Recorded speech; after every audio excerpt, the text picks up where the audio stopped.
So this is your view of this. I updated the syllabus and changed some of the dates for the exams. I think they'll work out better because it'll break the material up into more reasonable bunches, you know, so it kind of makes sense. The material will make sense. They're non-cumulative. So once you've taken the exam, all the material from that back is not going to be on the next exam. Also, another thing that I noted here is that the room number that we're meeting in here at School of Public Health, if you want to come in on Monday night and join us for this review session here, so you can ask questions, we can interact and talk back and forth.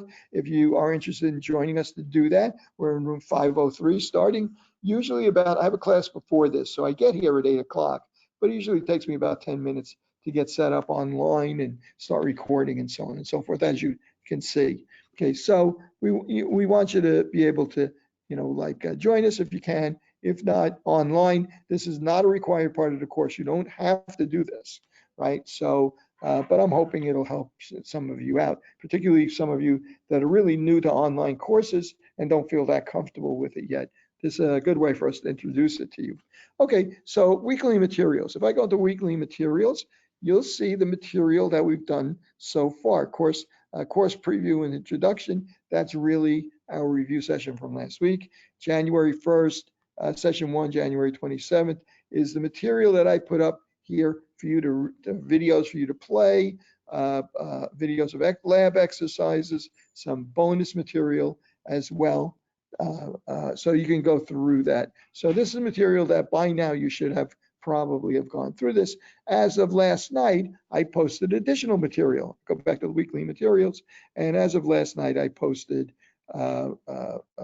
this session's materials, session 2. Okay, and basically it goes over what session 2 consists of, and it consists of frequency tables and bar plots and histograms and so on and so forth. It consists of understanding how to analyze numerical data, how to locate where the center of a group of data is. Now remember, we're talking numerical data. So a list of numbers, where's the middle of that list of numbers? In other words, the average. There's 3 kinds of centers, right? There's the mean, the average basically. There's the median, which is the middle number. If we put them all in order, median is the middle number. And there's the mode. And the mode is the value that comes up most often. Like it would be the peak of a histogram or something like that. So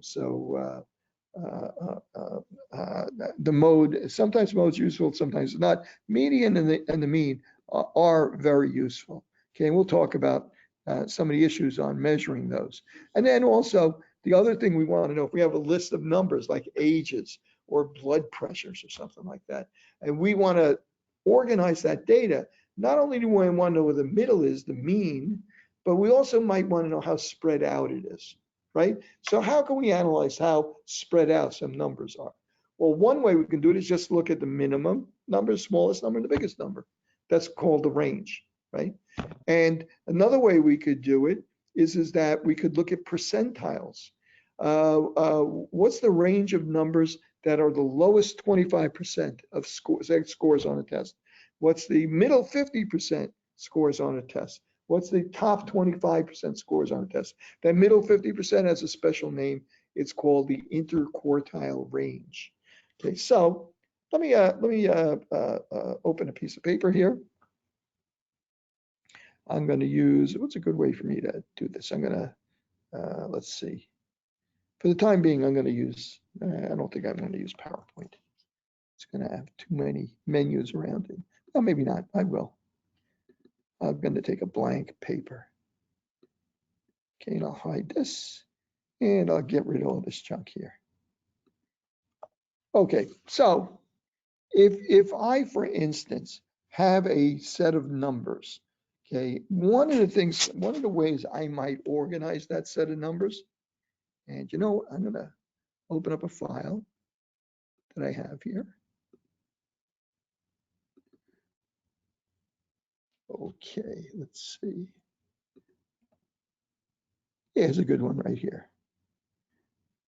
Okay, so here's a set of numbers. Maybe these are blood pressures. They could be blood pressures, right? Okay, they're maybe they're kind of high for a diastolic. Diastolic is the lower number, right? Systolic's the higher number, right? They're kind of high for diastolic blood pressure numbers. However, maybe this is a special situation. Maybe it's a population that a sensitive population that has blood pressure issues and so on and so forth. And these are the readings for their blood pressure before entering a study. So how many people are in this sample that I have here? Well, it starts at box A2 and goes down to box A19. So 2 through 19, it's got 18 people whose blood pressures have been recorded here. So in order for me to organize this, there's a few ways that I can organize this. One way is to say to myself, well, where is the middle of these values? How can I find out where the middle of these values are? Well, I'm going to take advantage of Excel, and I'm going to say to myself, the middle, let's see, I'm going to take this data, okay, which is in random order, whatever order we collected the data. I'm going to say copy. Then I'm going to find a nice clean spot down here somewhere, anywhere. And then I'm going to say paste those numbers in there. And there are those numbers. They're highlighted right now. I'm going to take advantage of the fact that they're highlighted. I'm going to go up to data in Excel, and I'm going to say I want to sort that data. Okay. And okay. So I'm going to sort that data and smallest to largest. So the smallest is going to be on top. And okay, here it is sorted now. It's the same data. It's just sorted in order with the smallest on top. So one way I could describe this data is I could talk about how widely distributed this data, how spread out is this data.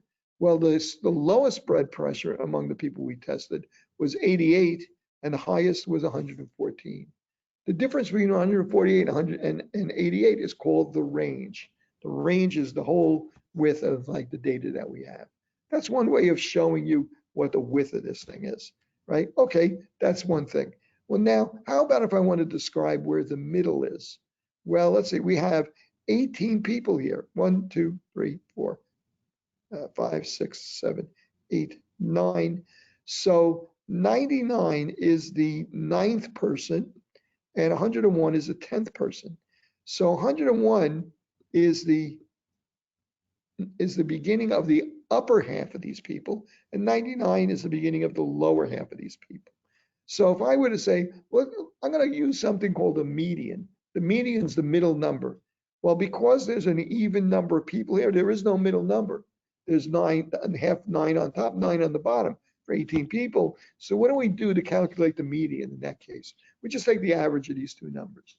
So the median would be 100, the average of 99 and 100. If there would have been 19 people here, then the median would have been 101. It would have been the middle number. There would have been 9 people above, 9 people below, and the middle number would have been 101, right? That's the median, okay? Well, how about the mode? The mode is the value that occurs most frequently. That looks to me like the mode would be 104.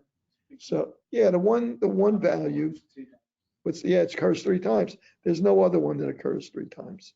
Right? So that would be our mode. Now, what's another way of measuring the middle, where the middle is? And that's the arithmetic average. So I can say equals sum of all of these numbers, right? Take the sum of all of those numbers, and I can take that number and I can divide it by 18. So the arithmetic average is 99.94. Okay? See how easy this is to do in Excel, so much quicker than using a calculator, for instance. Okay, so that's the average. The median is 100. The average is 99. Well, let's say that I found I made a mistake here. And it turns out that this person that was 114 is really 102. Okay, 102. Okay, now what's going to happen to the average when I make that change? What do you think is going to happen to the average when I make that change? The average is going to go down. It does. It just went down, didn't it? What happened to the median? The median didn't change. The median is resistant to outliers, numbers that are much different than, or changes that are, much different. The median doesn't change very much, right? An example I like to give is a basketball play. Let's say that you guys are in public health, you're going to get your MPH or your EPI degree or your EOHS degree and so on and so forth. Then you're going to go out into the world and start making some money, some real money. Okay. And let's say that your first job, you got to get a little experience. Let's say your first job pays $70,000 a year. And you go back and you find out, well, let me go back to the student office, find out what's the average salary that people in my class were earning on their first job. And you find out 65, 72, 63, so on and so forth. And you find out that the average is, let's say $72,000, right, per year. Okay, so now let's say that one of your classmates happens to be 7'1" tall and can hit 3-pointers, right? He winds up playing in the NBA. So he is making now $25 million a year. Everybody else making 60, 70,000. He's making $25 million a year. What happens to the average now that this guy's making so much money? The average gets blown up. The average, even though everybody's making $60,000, $70,000, the average looks like the average is 110,000 or 200,000, which is kind of silly because that outlier pushed the average way out of range of the middle of these values, right? So the average is really sensitive to outliers. But what about the median? Well, you want to know something? That's only one person making 25 million. So the middle value is still almost the same it was before that guy got assigned with the Lakers. Yeah, the median is resistant to changes due to outliers and things like that. So the median has a lot of value in a lot of ways. Okay, but it's one of the ways, mean, median, and mode are the ways that we describe the middle. Okay, and and now the harder part is describing how these numbers are spread out. How are these numbers spread? Okay, well, that's where things get a little tricky. Hi, how you doing? Welcome back. Okay, so this is where things get a little tricky. We're just talking about the mean and the median. Oh, from last time. Okay. Yeah, I just picked that up. And now you came here at a very opportune time. Mean, median, and mode are easy, right? I was just mentioning. Define it now? Yeah, the mean is the arithmetic average. It's just the sum of all the values divided by the number of values. Okay. The median, careful there. The median is the middle value. Like in this row of these 18 numbers, the median is since there isn't really a middle number, is the average of the two middle numbers, the 9th value and the 10th value. So in this case, it's 100. Okay, and the mode is the value that comes up most frequently, which is 104 in this particular data. Okay, so now, but the problem is a little harder to describe the range of values that you have, how spread out these values are. One simple way to describe it is to describe just the minimum to the maximum, the range. There's also a way to use percentiles and so on and so forth, which I'll talk about and I'll go back over in a second. But the main way in statistics that we use to describe how spread out the data is especially data that has special property that's called normally distributed. That kind of data, we described how spread out it is by a statistic called the standard deviation, the variance in the standard deviation. So you know what that is. You got that kind of in your head. You've heard it before, right? Okay, so we're going to look at how the standard deviation is actually calculated. What is it really? Okay, so now let's propose a slight problem here. Let's say to ourselves that I want to invent a way to describe how spread out this data is. Well, one of the ways I could do it is I could calculate the mean first, right? So the sum is equal to, sum of all these, we just did that, was equal to, is equal to 7099. The count, is actually a function in here called count, right? It's like Sesame Street.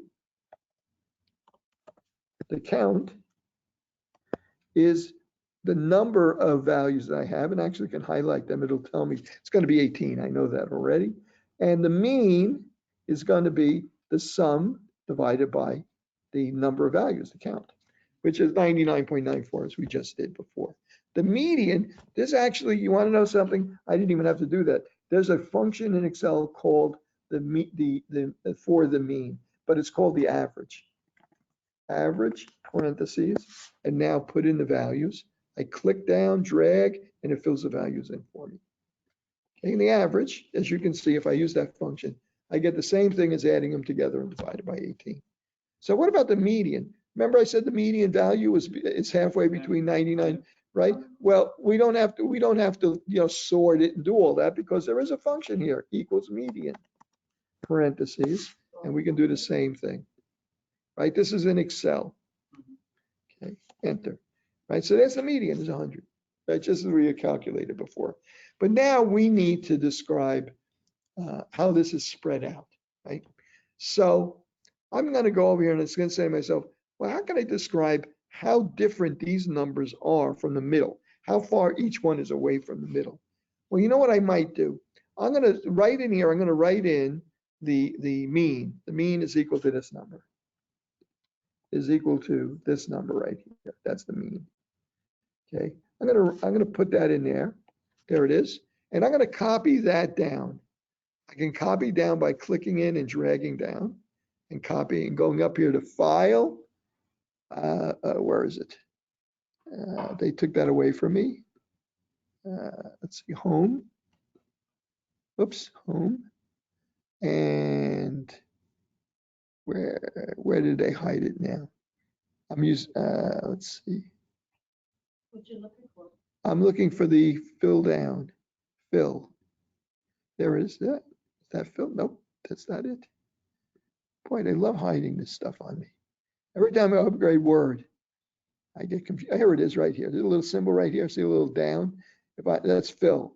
Click down and I can say fill it down, fill it to the left, fill up, fill left. In this case, I highlighted the top number and I said fill it down. So take that cell and copy it down. Oh, there's a problem though. Since I'm next to another set of numbers, it thinks I want to copy down the formula for this cell. In other words, this is B23. It thinks I want to make this B24, not stay B23, right? So the way I fix that is I go in here and I put a $ in front of the B and a $ in front of the 23. So now it still says B20, it still copies B23 in there. But now when I copy it down, and I'm going to do this, dragging that little corner, let me just show you. If you hover over that little corner, it turns into a small cross. You click down and it allows you to drag down without going over to fill down here. And so it copies it down. So in other words, it tells it, don't say, oh, I'm going to copy this one and then I'm going to copy the next one and the next one the way it normally would work. That $ tells it copy that exact cell into all of these. So now that's the mean. So now I'm going to say to myself, the way I'm going to describe the spread is how far from the mean each one of these values are. So, okay, so that's going to be X. X bar represents the mean. I write it that way because it's hard for me to put an X with a bar over the top, right? Normally, if I were drawing this on the board, that's what I would do. So I'm going to say this is equal to X, the value, minus the mean, X bar, and the difference is minus 9 point whatever. And I'm going to repeat that for each one of these. I'm going to copy the mean, the difference between the value and the mean. So look, all of these is 4, 11, 6. This one's really far from the mean. 88 is really far away from the mean, right? So what about this? This one's very close to the mean. 101 is very close to the mean. So now, how am I going to describe how different all of these values are from the mean? Well, one thing I could do is I could add up all the differences. Equals the sum of all of these differences. Can you guess what's going to happen when I do this? Remember, the mean's in the middle. Half of the values are below, half of the values are above. Half of them are positive, half of them are negative. What's going to happen? It's going to come out to be 0. That's 2 point something times 10 to the minus 14.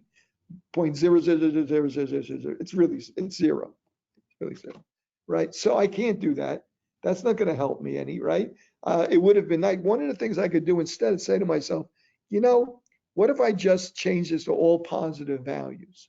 That would be nice because then they'd all add up together. And the more variability is, the more different these things were from the mean, the bigger that total would be.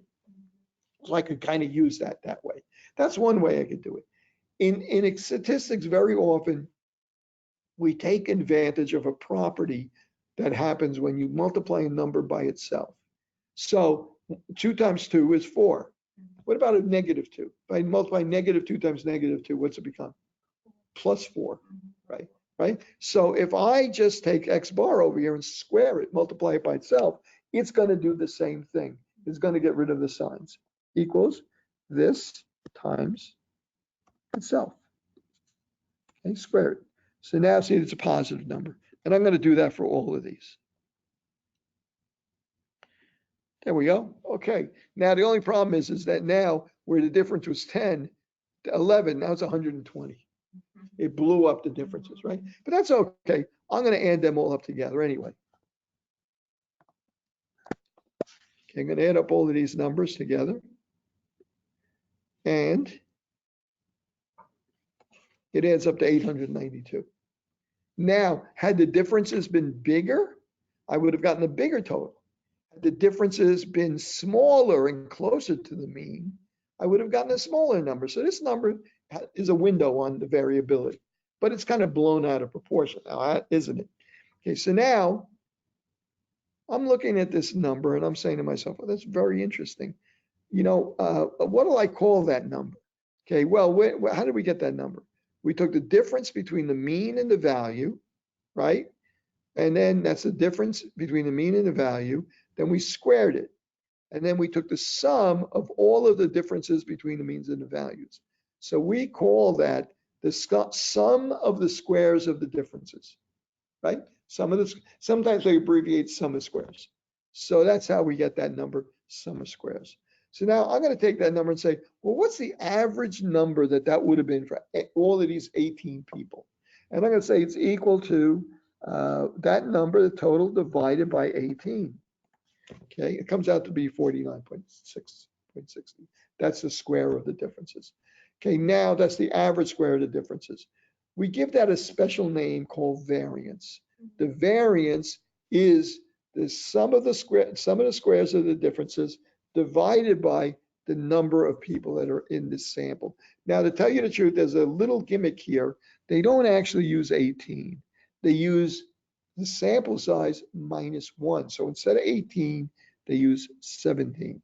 That's a concept called degrees of freedom. Okay, so I won't go right into right now, you know, why they use degrees of freedom or what it means or anything like that. But trust me on it for now.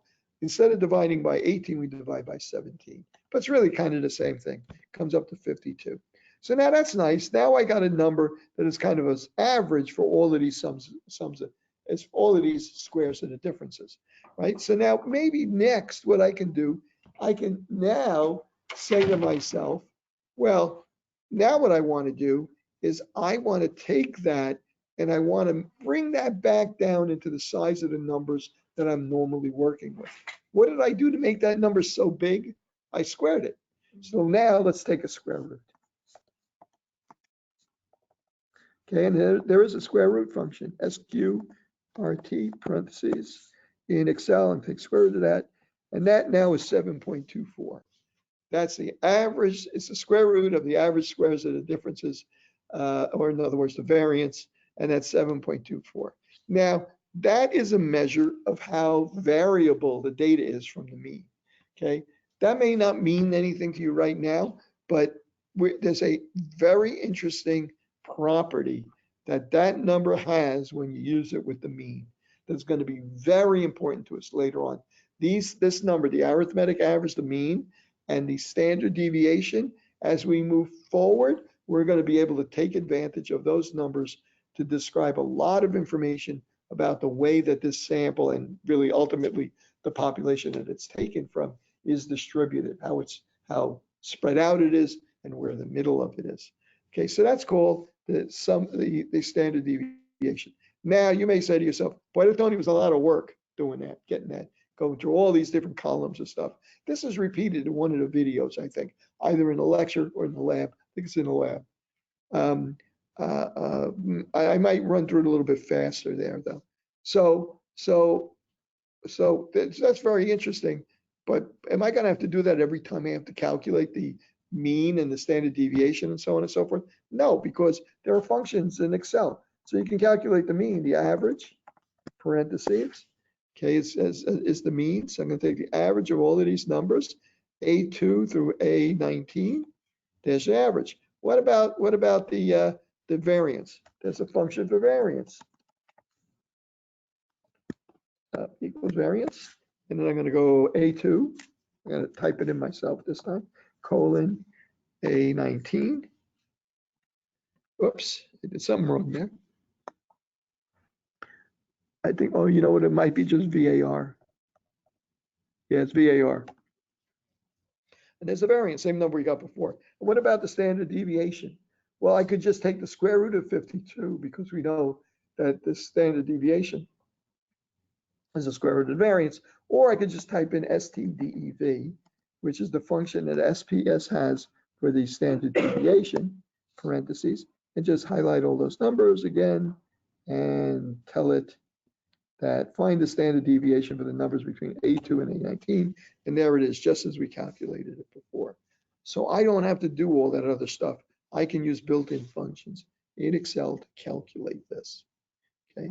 So what else might I be interested in these numbers?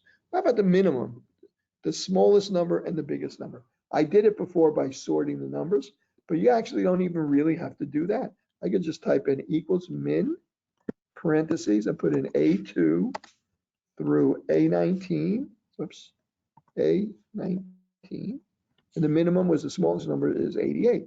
The maximum number, MAX, max, parentheses, and A2 through colon A19, and the maximum number is 114, just as before. The range is the maximum minus the minimum is equal to 114 minus 88. So the range is 26. His range of numbers is 26. Okay, now what about this stuff, percentiles?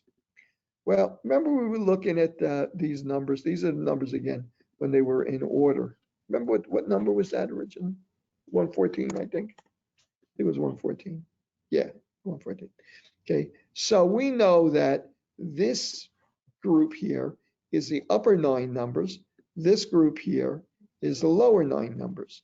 So since there's not an odd, since it's an even number of people here, then the median, the middle value, is between 99 and 101. If that had been 19 people, we could have picked out a middle person. So it's 100, right, is the median, right?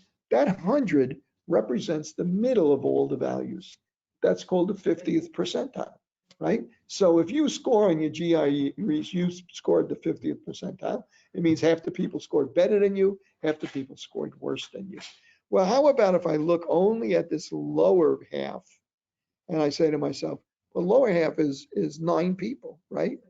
Right? Well, what's the middle value there? The middle value there is going to be 94. That's the 25th percentile because it's 0 to the 50th. So that's going to be approximately the 25th percentile. Okay, what about if I look at the middle value? Let's see here. That's the 75th percentile, right? Actually, we don't have to do that. We can actually use SPSS. There's a function called percentile. Parentheses. And see, now it's going to ask me for the numbers. Oh, excuse me, percentile. A2. No, it's not A2 anymore, is it? Actually, I could use A2.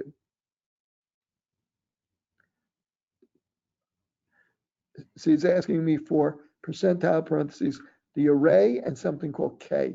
K is the percentile. So the array is these numbers, list the numbers, right? And comma, and it's going to be, what am I looking for here? I'm looking for the 70.75, the 75th percentile. Okay. Oh, I was looking for the 50th. Excuse me. 0.50. Okay, so it's 100, same thing we calculated before. What about 75th percentile? Well, the 75th percentile is, I'm going to actually, it's going to be, it's going to be percentile, parentheses, A2 through A19, comma, except now I'm going to put 0.75. So the 75th percentile is 104. 25th percentile, parentheses, is A2 colon A19, comma, and 0.25. Oops, I made a mistake. Colon, I got, is I have two commas, comma and 0.25. That's right, A2. Oh, yeah, is that a comma or a period? I can't tell. That should be right, I think. Yep, worked that time. So now I'm going to draw this kind of, okay, and I'm going to kind of draw it funky like this. I'm going to take this and I'm going to say that this level represents, let's see, we got top line here.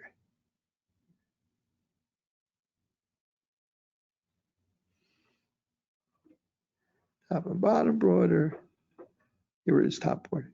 I'm going to put a border up there. That's going to be the top value, the highest value. This is going to be the lowest value.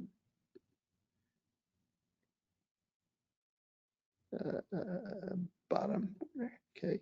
And then I'm going to have a box in the middle here.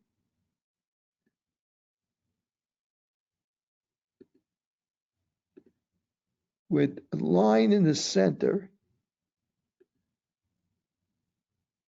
What if I get a line in the center here? Yeah, maybe it's okay. I'll compromise here. Okay, and then I'm going to connect these with a line in between. If you'd imagine a straight line going through here. This is something called a box plot. In the box plot, we have a line, a thin line at the top and a thin line at the bottom, which represents the minimum value, in this case 88, and the maximum value, which is 114.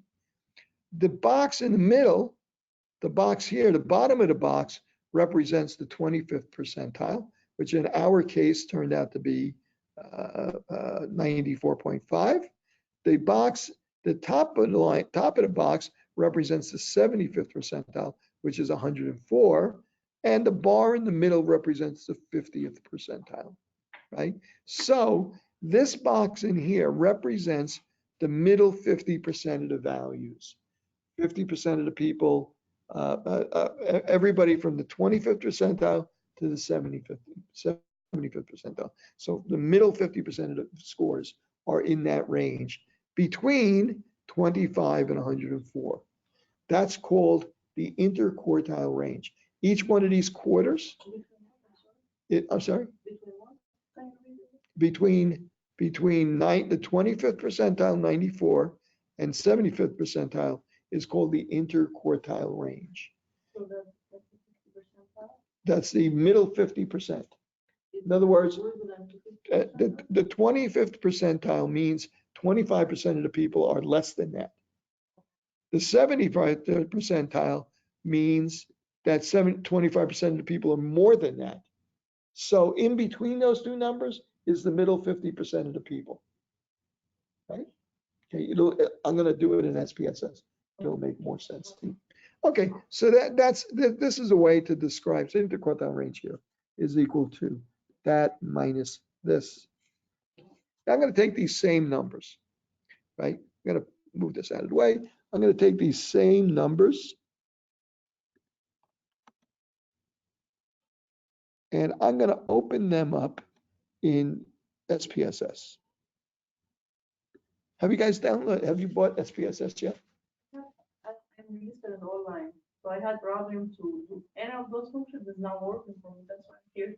Okay, in other words, you were using it online? Yeah. No. Okay, it's difficult to use online. So it should work, but it's difficult to use online. It's only $35. So if you have the money, you can buy it. Yeah, I guess I will do that. I'm sorry? I guess I will buy it. Oh, you have it on your computer. No, I don't. Oh, okay. Okay. But consider it. You might want to consider it. Okay. So especially since we're not, we're not making you buy a textbook for $300. So $75 is not that bad, right? I mean, $35 is not that bad. Okay, so I have SPSS opened up here.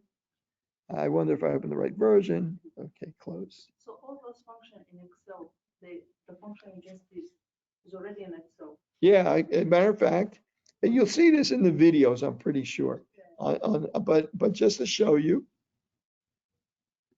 if I go into Excel, okay, you notice that there's a little thing over here, f of x. See that over there? If I click on that, a box appears. See the box there? Oops, no, wrong box. Excuse me. A box appears. This box over here, formula builder, right? And if I look in there, if I scroll through here, you'll see average. Here's average. Here's a bunch of other stuff. Chi-test. There's all kinds of stuff like that. And let's see if I can't find all. Most recently used all. Okay. And what you can do is there's different functions for different kinds of things. Look up references, dates, statistical. Look at all the different statistical functions we have in here. We have financial functions. What you can do is that you can choose a function that you're interested in. Okay. And let me see if I can find one. Interest.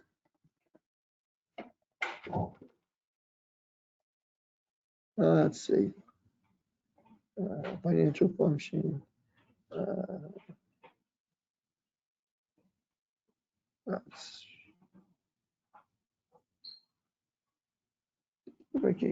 should be able to sort it.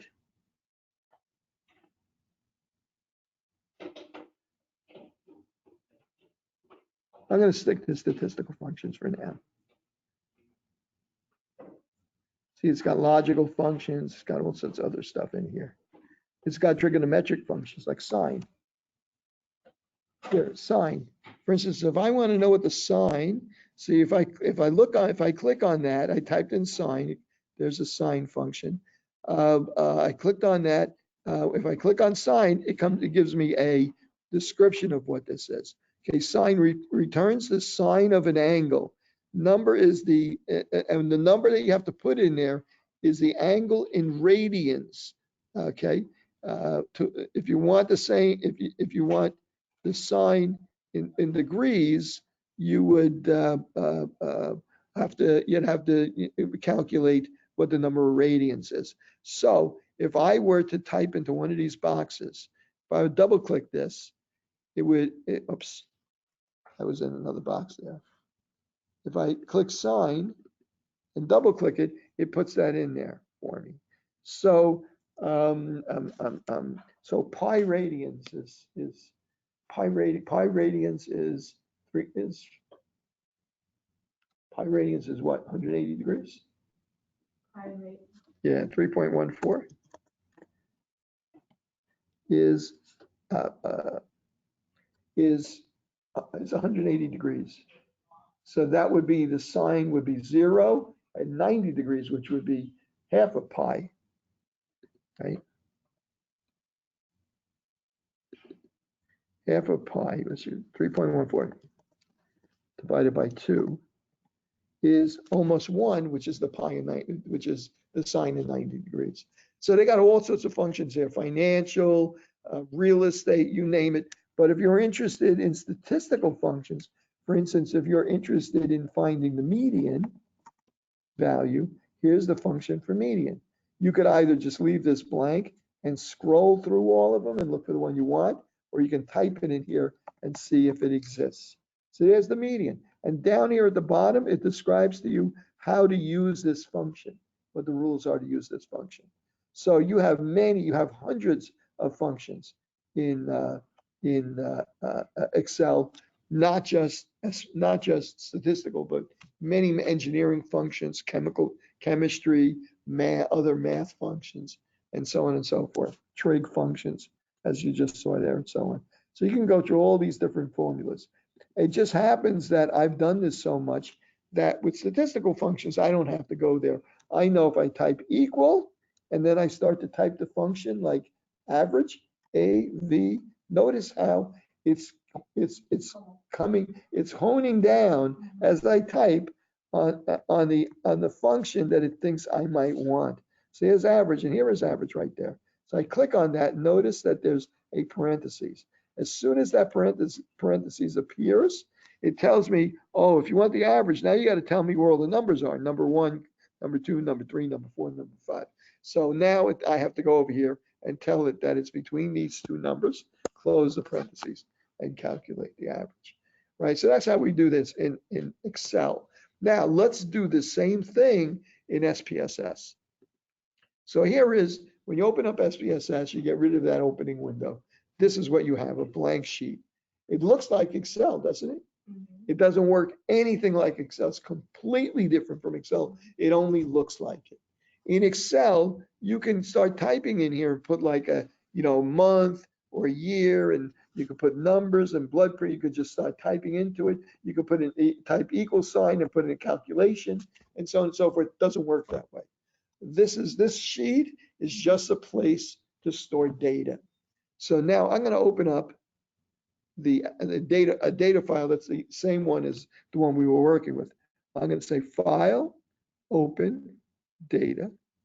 I'm going to navigate to the desktop, which it already came up, and I'm going to go for BIOS. That's the folder I have the data in.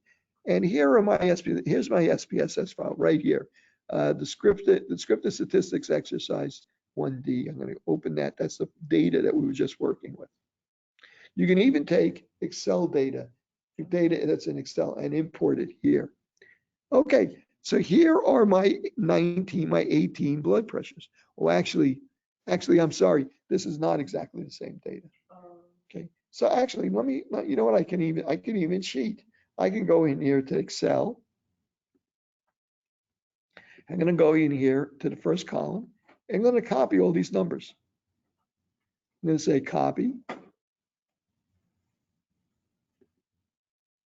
Actually, I think this might be a good thing, so you get a chance to see how this works. And then I'm going to go to SPSS. I'm going to say, give me a new data file. Here's my new data file, a blank sheet. And I'm going to go over here to the right-hand corner, and I'm going to say paste. And it just pasted all of those numbers in, those 18 numbers in there. Right?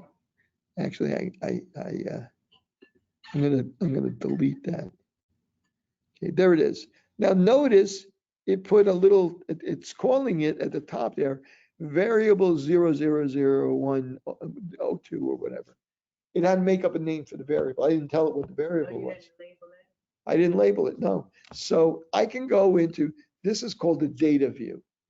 It just, all it is a place to display the numbers themselves. So I can go into the variable view. If I go down there and click variable view, I see, instead of the data in columns, I see a row representing what that data is. And what's the name of this variable? The variable is VAR. The default name it gave it is VAR. I'm going to call it BP for blood pressure. Not a very descriptive name, right? And it's a number, and you can assign a width to it, number of decimal places. You notice that it added 2 default decimal places. I'm going to say we don't even need that. Let's change that to 0 decimal places. They're all whole numbers. Okay, and now I can put a label in here. What does a label mean? Well, I gave this a variable name of BP. Now, when we do calculations and we make charts and tables and so on and so forth, if we want somebody else to read them, right, We don't want it to say BP. They're going to say, well, what do you mean BP? What does that mean? We want it to say something more descriptive, like blood pressure. Maybe these are older patients. I'm going to put geriatric blood pressure. So now when you make a table, instead of saying BP, the variable name, it's going to say geriatric blood pressure. Wait, I have a question. Sure. So that view, you copy the numbers in Excel and put it there? I pasted them, yeah. Oh, Cut and okay, paste. so you copy, so we're gonna do that, we're gonna do something on Excel first and then do it on SPSS. Oh, yeah, you could do that if you want. No, I'm saying. You how could we- organize the data on because Excel. I don't know, I'm not comfortable with Excel. Okay. In other words, for instance, let's say that you want to, you're going to go on, you're going to survey a bunch, you're going to do a survey, you're going to put on the data and so on and so forth. It might be more convenient for you to take the data and put it into an Excel file First and then take that Excel file and put it into SPSS. There's a couple of ways we could do that. I did the simplest one here, which was just to paste it in, right? So that's how I got it in there. Okay. So So SPS, I'm sorry, SPS file, it's only for the story data? They have no, hang on a second. Right now, the data view is only for storing data. That, what you see up there is only for storing data. We're going to look at how to analyze it now. In other words, there's nowhere for you to type in, oh, equals mean or something like that, like in Excel. You don't have that. You don't have that here. We got something better here. Okay. It's cool. Yeah. Okay. It's cool. Okay. It's really So, nice to see so graphs and everything. now one of the reasons that you might want to give it a label like that is because the variable name, they have rules for the variable name. Can't have any spaces in it. Can't have any special characters. Can only be letters and numbers. Can't have underscores, dashes, asterisks. Can't have anything like that. Not even dashes or anything like that. And it's got to start with a letter, right? So if you can't have spaces, it's hard to make the variable name something that is descriptive. So that's why it's nice to give it, if you know you're going to be making tables and graphs out of it, it's nice to have that opportunity to turn it in, use the label instead. So I'm going to keep going across here. So values, that doesn't mean anything to us. Values is you're only going to be concerned about values when you have categorical data. So let's say that in this data view, I said 1, 1, 1, 1, 1, 1, 1, 1, 1, 1, 1, and 2, 2, 2, 2, 2, 2, 2. I'm just putting that number twos in there. Okay, so now that's another, see now, I have now another variable in the second column, right? I'm going to go over here to variable view. And now I'm going to see there's a second row there. I'm going to change that name, variable name. And I'm going to say gender. But I didn't put in male and female. What did I put in? 1 and 2. Why did I put in 1 and 2 and not male and female? It's so much simpler to do that. Less typing, number one. And number two, less chance for error. If I type in male, M-A-L-E, all capitals, and I type in male, all lowercase, to the computer, that's not the same thing. If I type in male, one capital M and low, if I misspell it, it's a mess, right? It's easier to just put in 1 and 2 for male and female, except now you need to tell SPSS. So I'm going to change that to gender, and under label, I'm going to put sex of patient. Okay.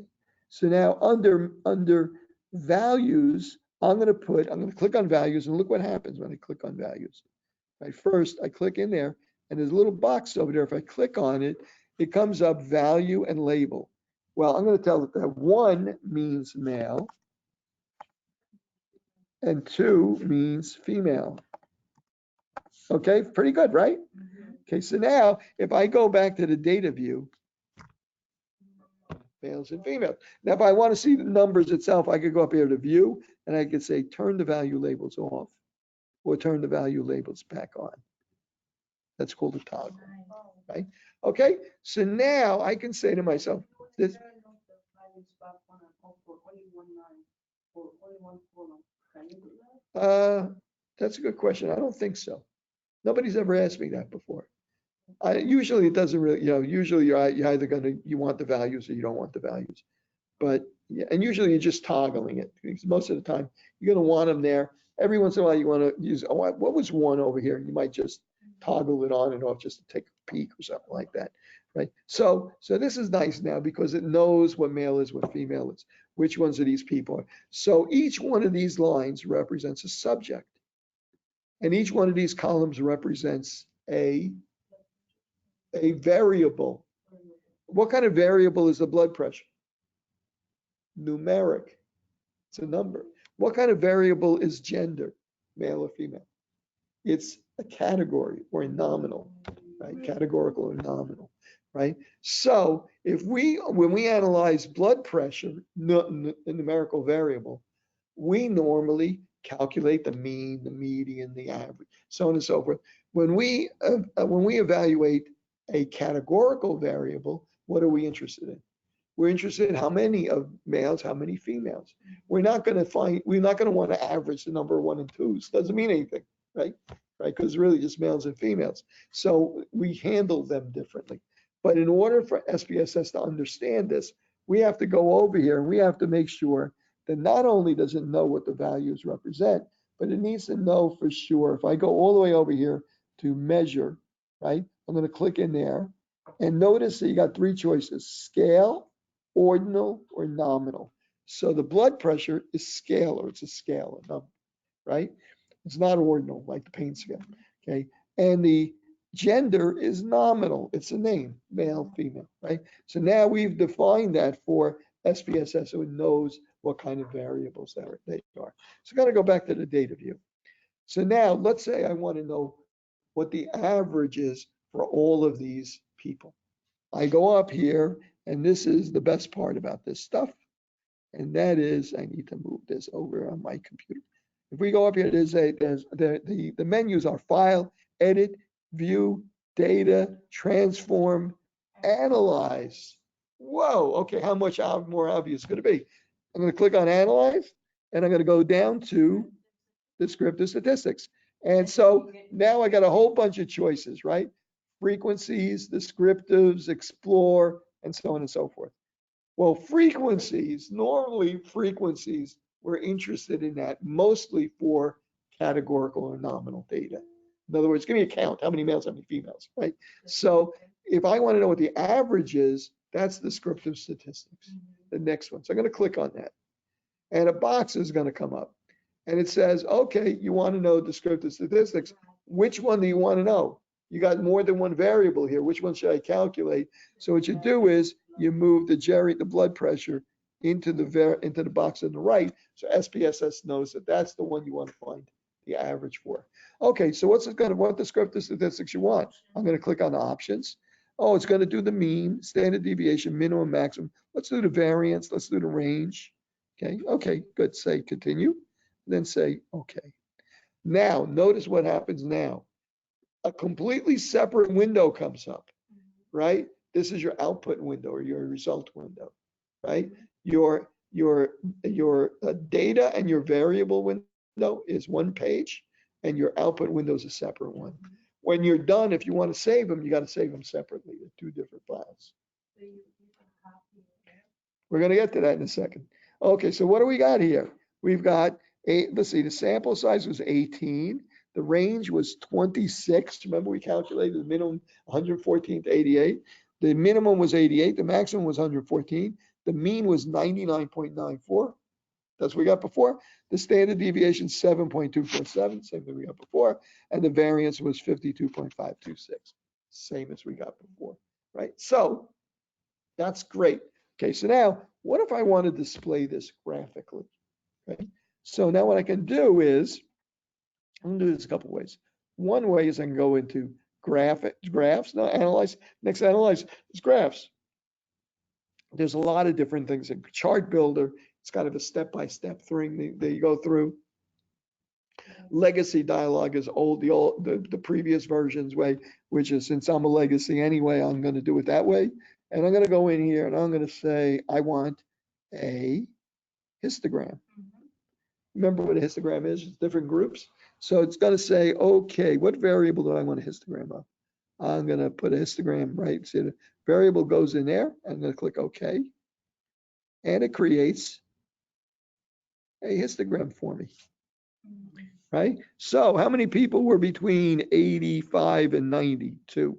How many people were between 90 and 95? 3. How many people were between 95 and 100? 4. How many people? What's the first of all, number one? What's the mode here? Right? It's going to be 100 to 105. Yeah. Right? It's going to be in that in the highest one here. The mean is over here, standard deviation, sample size, and so on. So that's a histogram, right? What do you notice about that? What kind of shape does that have? Yeah, it's got that bell-shaped curve. That's called a normal distribution. Normal distribution is something that you get when the nature of the variability is due to chance, right? Primarily due to chance. And we'll talk more about probability as the weeks go on, starting next week, as a matter of fact. Okay, so what other kind of graph did I mention so far? Graphs, legacy dialogues. How about Boxplot? Did I mention Boxplot before? Okay. Oh, you missed it, I think. No, I think you were here for that. Didn't I mention Boxplot? Was she here? Maybe she didn't come in yet. Okay. Okay. So we're gonna create a box plot. I'm gonna click simple box plot and I'll say okay. And I'm gonna move the variable in there. We don't have to worry about this other stuff and say okay. No, it needs a cat. It needs, does it need these guys? I guess it does. Yeah, Okay. because it says category. Okay. All right. So there's our box plots. It broke them up into male and female. Okay. Now, what do these box plots mean? The lowest value was 88 among the males. The highest value was Like 114. the percentile thingy? Right. This is exactly right. This is the minimum value. Okay. This is So, they I call was these here when feathers. you talked about the Yeah. percentile. This is called these are called feathers. These thin lines called feathers. The bottom feather represents the lowest value. The top feather represents the highest value, 114. Now, this box represents the interquartile range. The bottom of the box represents the 25th percentile. The top of the box represents the 75th percentile. Can you guess what the fat bar in the middle represents? The median, the middle value. Now this very small. There's only 9 people. Very small data set. Okay. So you know measure that it between that, you know if it were perfectly normal, not skewed like weird shape and stuff like that, then the median, then this would be in the middle, and the median would be in the middle of the blue box, and so on, right? But this is a small data set, right? So the dark bar represents the middle value, the bottom of the box, the 25th percentile, top of the box is the 75th percentile. So what is this range between the bottom of the box and the top of the box? What do we call that? What's that called? The middle 2 quarters?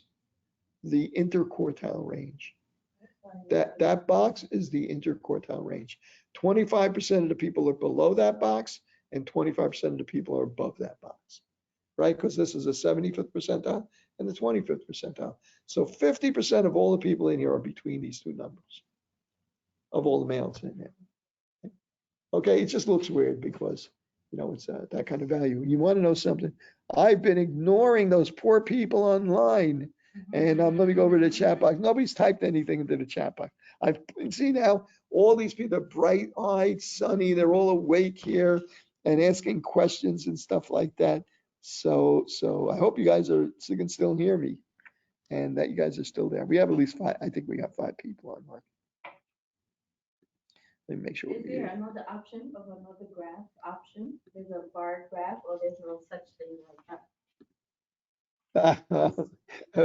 Two people tuned in when I said that, by the way. 2 people woke up. Okay. So I'm sorry, what were you saying? I was asking what other options of graphs that we have. Oh, there's many. Now, for instance, we might want to display other kinds of graphs that show things, for instance, that describe the nominal stuff. In other words, male and female. Let's take a look at that. I'm going to go to Graphs, Legacy, and for that, let me just, Graphs, legacy. And for that, we're usually looking at things like bar graphs, for instance. Okay, so simple bar graph. And I'm going to move not the blood pressure, but the sex of the patients into the category axis. I'm going to click OK. And here is our bar chart. There are 9 males and 9 females, because that's the way I did it, right? Had there been 8 and 7, you would have seen this bar would have been much smaller. Do I have to do that kind of bar chart? Well, let's see. How about if I did instead graphs, legacy dialogues? How about if I did a pie chart instead? Okay. And again, this is for categories. And we're going to get a pie chart. Same number of males, same number of females, right? What do we look different? So you could do that for your.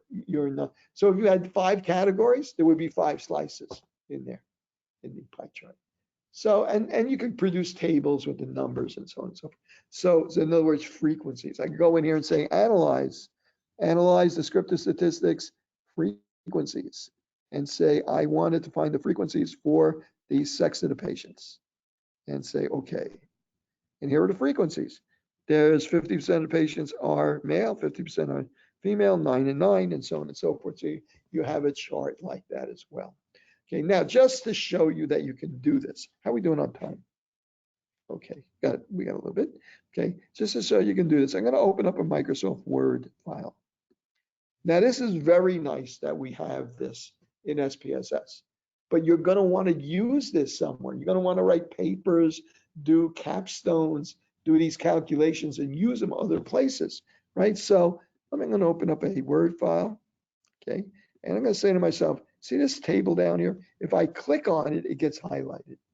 So I can say copy, edit, copy. Then I can go to my Word file and I can say paste. There's a table in your Word file. Well, how about my graphs?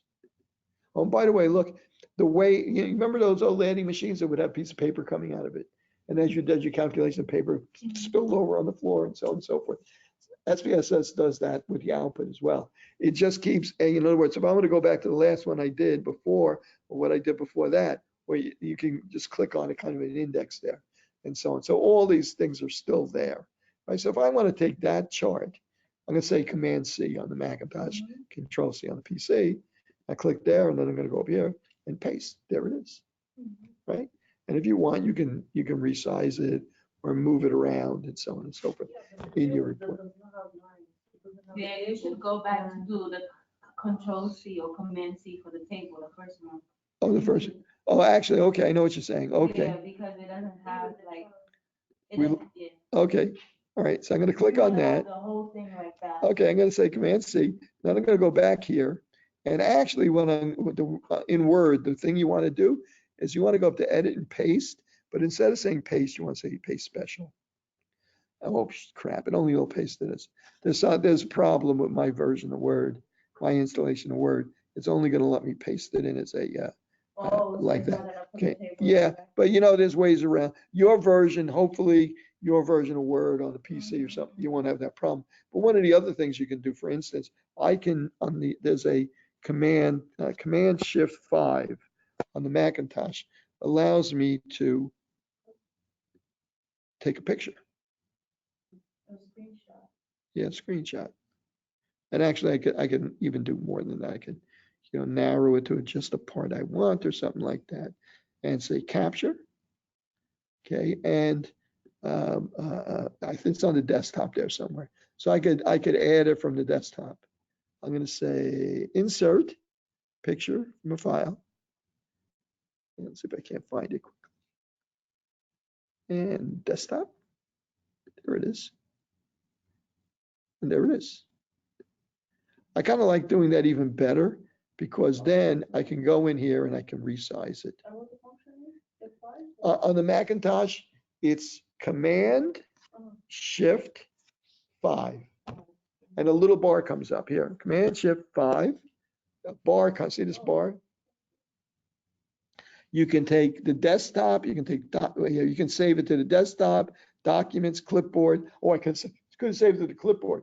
and then just said paste. Right now I got it saving to the desktop. And then you could either capture the entire screen, capture just the selected portion, see the entire screen, just the selected portion, capture the window, just that window, capture the selected portion, and then you can record the sequence, in other words, and you can put a timer on it. So for instance, if it's something where I want the drop menu to be apparent, I could tell it, well, capture the entire screen, but do it in 5 seconds. So that gives me time to go up here, click on window, so that you can see this with the thing down. Where normally I wouldn't be able to do that, because the minute I went over here to do that, that would disappear. Right? So you can do it with the timer also. So yeah, and there are ways to do this with a PC as well, right? None of these things, all of these guys, they've merged, like Windows, Macintosh, they're really, anything you do with one, you can do with the other. So pretty much. And that's really mostly what you just feel most comfortable with. What you feel is most intuitive for you. I happen to be a Macintosh user because I've been one for a long time, and I'm in there, I'm orbiting their planet, because I'm stuck now because I got the iPhone and I got iCal and I got all my stuff, all my information, and I got it in the cloud, the Apple, the iTunes cloud, and I got my data and this and that, and I know how to use it well. So now for me to switch now is, forget it, I'm too old for that. Yeah. Yes.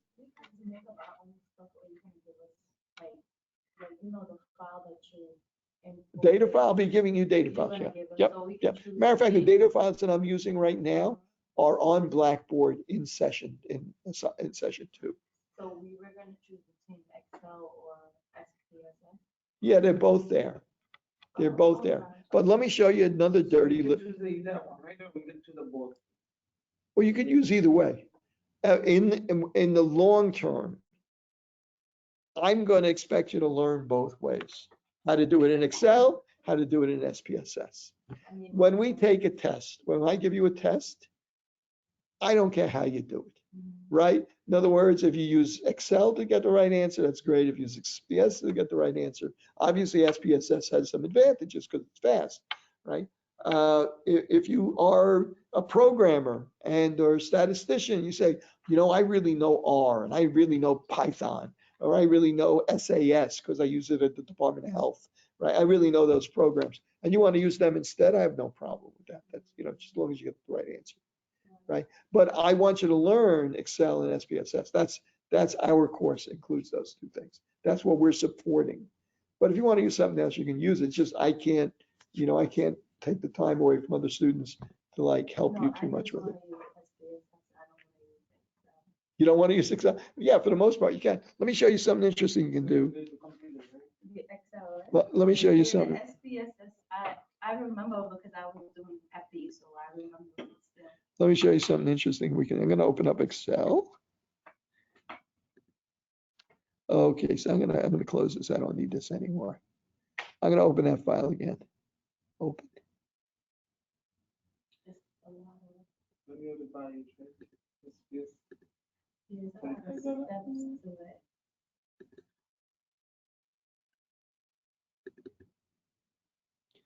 Okay, this is our original file here, right?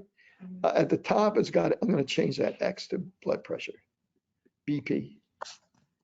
Remember, the file names can't have spaces in them. I can't put blood pressure. Okay, but there's the first column, first line is BP, and then the rest of them are just numbers. I'm going to say save as. I'm going to put it on my desktop.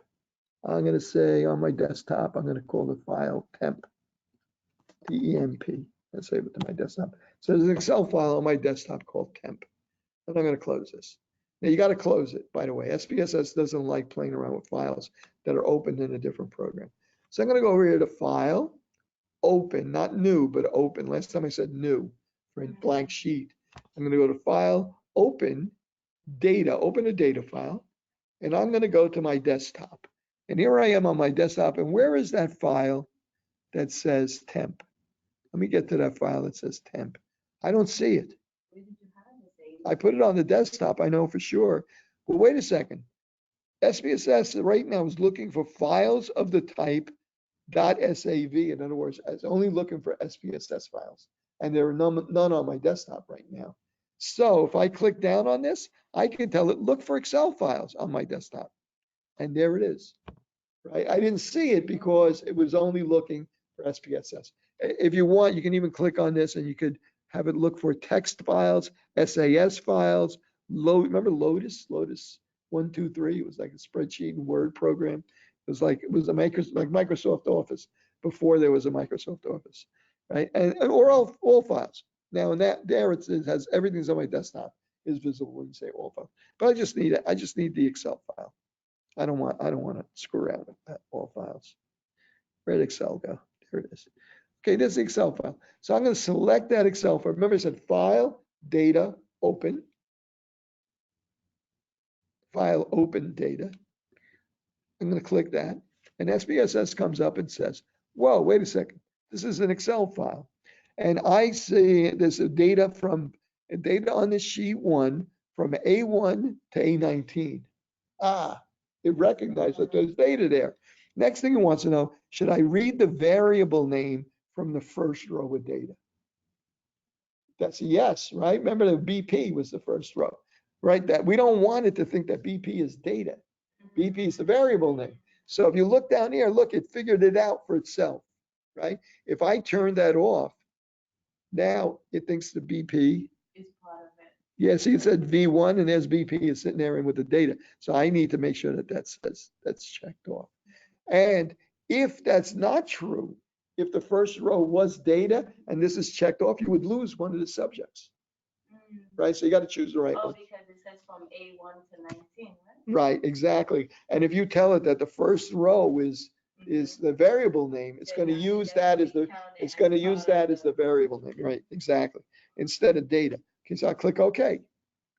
And now it's going to open up a new page, and there's our data, right? So now you can take the data that was in that Excel. Exactly. Okay, I want to show you one more thing, and then we'll call it a night. Can you go back to how you categorize it again? Categorize? Oh, you mean the data? Like Another the one? Sure. gender stuff? Would you go back Variable? to- Okay, I'm going to go into variable. This happens to be numerical Oh, data, okay, I right? get it now. Okay, so BP, right, is a variable name. We got that from the numeric is the type of data that it is. It's numbers, not letters, right? If it were letters, I could click in here and tell it, so it's text or string, right, or dollars or something like that. But it's just numbers. And in fact, when we did we also had numeric in there for the gender, because it was ones and twos, right? So we needed to know it was ones and twos, but we defined it later on. Okay, now this is the width of the column, 8 digits. Actually, I can make it, oops, look, it's running up. What did I just do? Okay, now it's 40 wide. I can make it 6 wide. You want to make it, what am I doing? I don't know why it's doing that. See, it's five digits wide.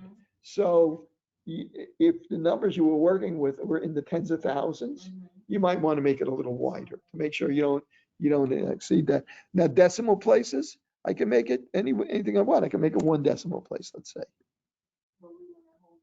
Doesn't matter. I can make it 1 decimal places as long as yeah, 2 decimal places, because they're just going to be zeros anyway. Doesn't matter. Okay. Okay, then the label, I can put in the label blood pressure. Okay, and then values for numeric variables, we don't put anything in because the value is just a number. If 1 represented male and 2 represented female, or 1 represented Hispanic and 2 represented island, then you would have to describe it, what those numbers mean. So we would only fill in values for categorical or ordinal data. Okay. Okay. And then this next column is missing. Normally you don't have to fill that in because SPSS will just ignore missing values. But if you want, you could tell it that that 9999 represents a missing value and 8888 represents a missing value, and so on and so forth. and you can code it that way when you put the data in, Mhm. so that, let's say you want to be able to remember why the data was missing. Mhm. And you want to say, well, this person refused to answer Mhm. 99999. Mhm. This person didn't know, didn't remember 88888. So you could define special cases of missing values that then you can later on figure out why it was missing, right? But you don't have to do that at all if you don't want to. Number of columns is just the width of the page. Alignment, center, right, whatever. Just make it pretty. And then measure is where you tell it that it's scalar, ordinal, or nominal data. Okay, and you want to make sure that gets it right. SPSS guessed. It saw the numbers that we had. Yeah. It saw that that the numbers are double 2 or 3 digit numbers. Mhm. It saw that we made it 2 or 3 decimal. We made it 2 decimal places. So it said, I'm going to guess that that's a scalar value. Scalar's their way of saying numeric, Mhm. right? So I'm going to guess. It guessed right. Sometimes it guesses wrong, right? How you know the guess is wrong? Then? How would you know? Well, because you know what the kind of data is. In other words, if this is the data, right? In other words, let's say that there were no decimal places, and the width is only 3. Now, if SPSS, oops, what did I do there? You delete this. Let's say SPSS looked at this and it guessed, gee, it's only 2 wide. I think that that's like values, those two, like, in other words, 11 ethnicities could be 2 digits, right? Right. I'm going to say it's nominal data. When you look at this, you say, oh, that's numerical data. That's not nominal data. I got to correct SPSS and let it know that it's scalar data. It'll make a mistake every once in a while, especially in that kind of circumstance where it could maybe be nominal data or maybe be scalar data, depending on how you used it. Right. So the second one will be gender. If we were gonna have female, male, and female, right? For the name part, we would put gender in. Under values. Oh yeah, the second one would be gender. The Gender. third one might be age. The fourth one might be, and remember, everything that's in a row here represents a column here. So every column represents a variable. Every row represents a subject. See how this is different? It looks like Excel, but it's different than Excel. This is for storing and displaying all the values for the variables and the subjects, right? The individual subjects. Right, so that's what we're really doing now. I want to show you one more thing. And let me go back to the other version of this. Okay, and here we are with gender. If I go up to analyze descriptive statistics and I go past frequencies, past descriptives to explore, there's stuff on here I'm not showing you because there's a million options. Okay, if I go in here, now notice now, I went into explore under descriptive statistics. Notice now there's more than one box. If I just went into descriptives, there's just a box here for the list of variables, and then on the box on the other side for the which one do you want to analyze? Move over the one you want to analyze. That is more than one box. Well, the dependence list, the actual number I want to find descriptive statistics for, the mean, median, and so on and so forth, that's the blood pressure. So I'm going to put that in there. This second box is called a factor list. When you factor a number, what do you do with that number? Like factor 36. 6 times 6, right? And you factor it again. 2 times 3 times 3 times, right? That's how you break it up into different parts, into smaller parts. When you factor, the factor list is you're going to break up the data into smaller groups. And what groups are we going to look at? Gender. I'm going to move that in there. So what is SPSS going to do now? It's going to do all those calculations again, except it's going to separate the males and females and do them separately, right? So I'm going to click OK. Well, first, before I do that, I'm going to click into statistics, and it's already going to do almost everything. It just says descriptors and 95% confidence interval. Don't worry, it's a little bit ahead of us. On the plots, it's going to do a histogram.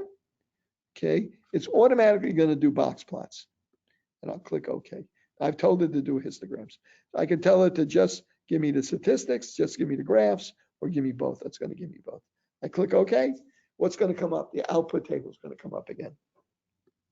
And here's the output table. And look, we have the mean blood pressure for the males. One is male. Oh, something's wrong there. What happened here? I must have gone to an old version of the file because I lost this one male. See what my problem was, why I was upset there? 2 is female. Oh, you know what it is? This is a different file. That's okay, just as well. See, it just says for gender, it says 1 and 2. It's because it wasn't defined in the value labels. Okay, I'm going to do this again. Analyze, descriptive statistics, explore, right? Still blood pressure and gender, except now SPSS is going to know which one is male and which one is females. Okay, so here we go. So males, next, I'm not there yet. It still says 1 and 2. So this is one, oh, you know why? Hang on a second here. You want to copy? Because I went into, I put it in the wrong spot. I put it into blood pressure. Remove. Supposed to put it in gender. In the gender, yes. In gender, I'm going to put 1 is male. And this is the last thing I'm going to do. Okay, so 2 is female. I can tell you're getting restless. Okay, click OK. Now I'm going to do this again. Analyze. I don't have to go back to the data view to do the analysis. Explore. I'm not changing anything there. Okay, except this time we have male and female in the table. See how much better that is if you got to copy it out and use it somewhere else. So look, I found a mean, median, variance, standard. You found all sorts of stuff for males and females separately. So the average for males is 96 and the average for females is 94. It did a histogram for the males. This is a different data set. It's got many more values in it. Okay, it did a histogram for females. This is skewed, but notice that it's a bell shape, kind of bell shape, but there's somebody down there that's much higher blood pressure. That's skewed to the right. That takes the average and pulls it to the right because that high value makes everybody's average seem higher, right? Here's the box plot right here. Look now, it's a little bit more normalized here. See, that's the median. That's the 75th percent. 25% of the people were below 92. 25% of the people were above 104, and 50% of the people were below and above 98. And I can say that the middle 50% of the people that were above 25th percentile, below 75th percentile, were between 88 and 105, the interquartile range. So it's the maximum value, minimum value, the 25th percentile, the 50th percentile or median, and 75th percentile, and the maximum value. Okay, and side by side, it did it side by side. So I could look at the way males, the variability in males, the median is higher for males, and the variability is greater. So it looks like males have more of a blood pressure issue than females have from this data. Okay, and again, you can copy and paste this into Blackboard. Let me just check with the guys online, see how they're doing. I get so carried away. Yeah, that's right. That's so they caught me on that. What's wrong with you guys? Yeah, they caught me and they wrote in there. It says, yeah, I think you put the male and female under blood pressure. And you're exactly right. That's exactly what I did. Okay, so guys, now on Blackboard, play these videos. Now, you know, like for instance, the way I have it organized. Okay, so first part you see here is what we're covering in this particular week's material for this week. Okay, and I'm going to post these over the weekend every week so that on Monday, you'll see them there and so on, right? This is the suggested readings. I say call it required. I'm not going to know if you read it or not. You know, so they're recommended readings. If you have other texts you feel better about or other materials, or if you go on the internet and you find material you feel better about, as long as it covers this material, I'm fine with that. So in this folder is the lecture materials. And sometimes I'll be doing the lecture, sometimes someone else will be doing the lecture. In this one, Levi is giving a lecture on this material. Okay, he uses Hangouts. Now, the first 5 or 10 minutes of this particular one it's kind of like a little choppy because he had a little trouble getting started. So if you see something that's temporal, in other words, something that only applies to that semester, just ignore it, or something that, for instance, if he says, let's say, oh, it was really hot outside today, right? And it's 2 degrees, and you're thinking, what the hell are you talking about? It's because he recorded it in the summertime, or I recorded it in the summertime, right? So notice that we talk about kind of types of variables. We talk about histograms. We talk about there's histograms. So we introduced this idea of normal distribution. I'll get into that more later on. I'm lagging a little bit behind him on that. I want to prepare you in some other ways for that. Notice that there's box plots there. Notice this is an example of the difference between the mean and the median. See the real tall guy there, right? Okay, and standard deviation, how to calculate it. His is a little bit more theoretical. So for instance, I know what that is. For instance, look, there's that scary formula, right? What does that mean? Well, look at this. It's x minus x bar. That's the difference between the mean and the individual value. And we're going to take that and square it. That's the square of the difference between x and x bar, right? And then we're going to add all of them up. The sum of the squares of the differences between x and x bar, just like we did in Excel. And then we're going to take that sum and we're going to divide it by 1 minus the sample size. We're going to take that sum of the squares of the differences. We're going to divide it by 17 in our case. That's our variance. And then that's our variance. And then later on, we're going to take probably in the next slide or something like that. In the next slide, he's going to talk about standard deviation. And he's going to say, oh, well, you know what you do now? You're going to take the square root of that to get to the standard deviation, right? So the lecture section is a little bit more weighted towards theory, right? And once you get through that, and here's the PowerPoints that he uses up there, or I use, some of them are me, some of them are another professor, some of them are Levi, right? So usually I take whatever I think worked best, okay? And then weekly, if you go back in here, there's after you do that, there is a lab section, okay? And in here is basically what we just did tonight, plus a lot more stuff. What happened? There was no content. What happened? Weekly materials.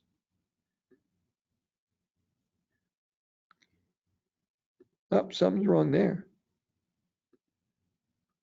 I'll have to fix that. Okay, but you'll see my videos in my video in there. Okay, so when it's there, you'll be able to play that video, and then occasionally I might give you some additional stuff. Like extra material if you're interested, and so on and so forth. So now, the only other thing that I want to mention is that I probably either to this session or definitely the next one, I'm going to, on the lecture materials and on the lab material, I'm going to put two little mini quizzes. Like there might be only 2 questions, voluntary. You don't have to take them; they're not part of your grade. But they'll ask you a couple of, remember, if you've done the city program, you know what I mean. You read a section and then you get a little quiz. And then you read a section, you get a little quiz. It's not going to be part of your grade. It's going to be, like just for yourself. But it'll help me because then I'll know that on session 3, half the class hasn't gotten this far yet. And half the class got all of these wrong anyway, so they didn't really understand the material. So I know I need to go over that. Okay, so that'll help me out. So if you see them show up, keep in mind that if they show up in the weekly sessions, they're not for a grade. They're for you to know, right? Okay, if I give you an assignment, it'll be in the assignment section. And voila, there we go. Here is an assignment. So if you click in here, here's a place where you can upload your city program certificate, browse your computer, upload it. Okay, and here's a place where you can take assignment 1. Due February 16th. You got plenty of time for it. Okay. And so if you go here and then you click begin, and it asks you a whole bunch of questions. Which of the following are categorical data? Which of the following, note if it's a box, it means that you can take, there's more than one right answer. You got to check all the boxes that are right. If they're round, those are called radio buttons. So it'll only accept, only one of them is right. Right? What are numerical variables, so on and so forth. Here's a histogram. It asks you some questions about how to interpret a histogram. And here are 2 questions at the end that ask you to do some analyses, the average, mean, median, etc., using Excel and using SPSS. And I've given you the data files that you need for that.